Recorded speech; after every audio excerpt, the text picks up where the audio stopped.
Buonasera a tutti, benvenuti a Audace Caffè, benvenuti in questa prima serata di collaborazione con il ristorante Il Bagatto, uno dei migliori, se non per non dire il migliore ristorante di pesce a Trieste.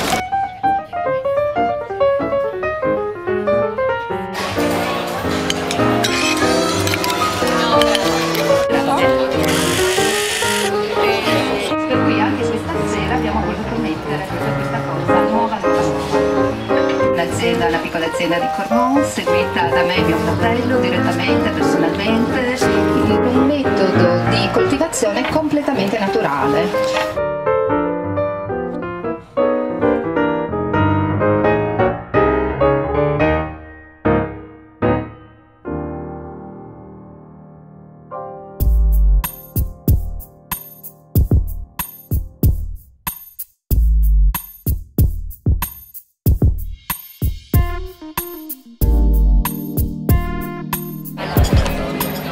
Molto buono, incredibile.